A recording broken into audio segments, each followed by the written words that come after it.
Hello बेटा, good morning. कैसे हैं आप? बढ़िया। मौज मस्ती भी हो रही है और पढ़ाई भी हो रही है ना। और अपनी सेहत का भी ध्यान रखा जा रहा है। बिल्कुल ना।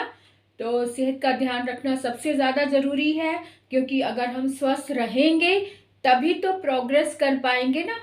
तो प्रगति के मार्ग में कभी भी बीमारी को नहीं आने देना।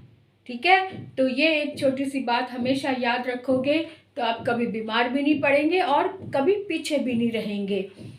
तो आज मैं संवाद लेखन के ही अंतर्गत एक और विषय लेकर आई हूँ। और ये विषय आज मैं त्रुटि सुधार के ऊपर लेकर आई हूँ। जब बच्चे गलतियाँ करते हैं तो उसमें सुधार की तरफ ध्यान दिलाने के लिए ये मैं आज का विषय लेकर आई हूँ। आज का विषय है त्रुटि सुधार के अंतर्गत विद्यार्थी और शिक्षिका के बीच संवाद। ठीक है।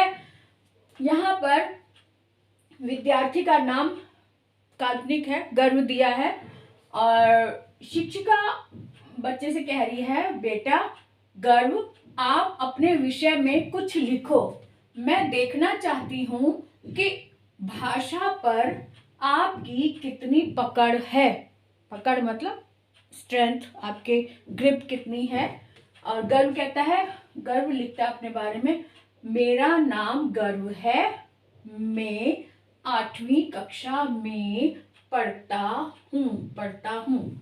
शिक्षिका कहती है, देखो बेटा, यहाँ मैं और मैं का अंतर समझ लो।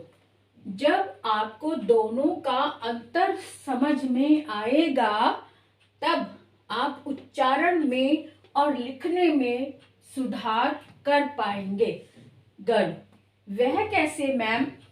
शिक्षिका कहती है, देखो बेटा, मैं को अंग्रेजी में इन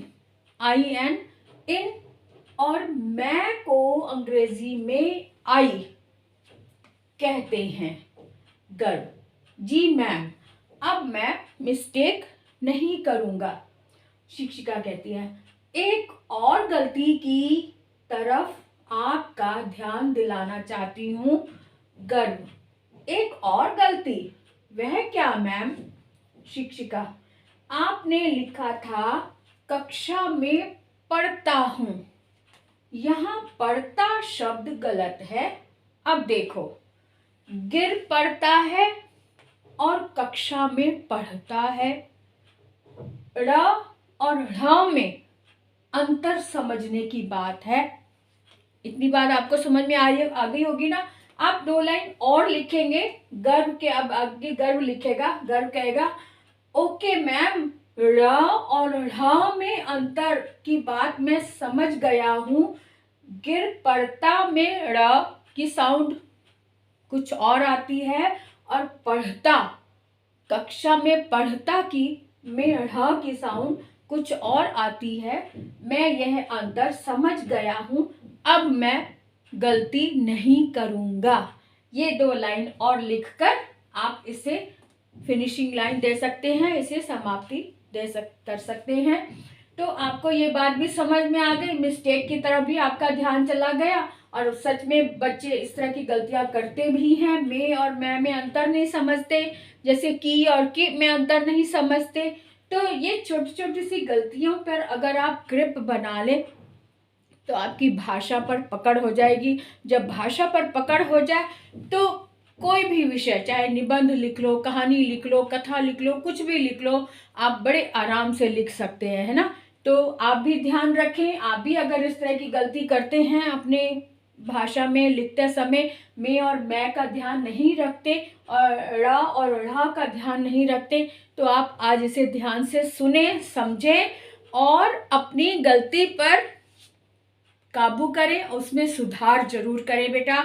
और अगर आपने एक बार ध्यान से समझ लिया तो फिर जिंदगी में कभी कोई गलती ऐसी वाली नहीं होगी। जब एक बार अगर हम समझ लें ना किसी बात को, तो बाकी छोटी छोटी गलतियां भी समझ में आने लग जाती हैं। एक बार ध्यान देने की बात होती है।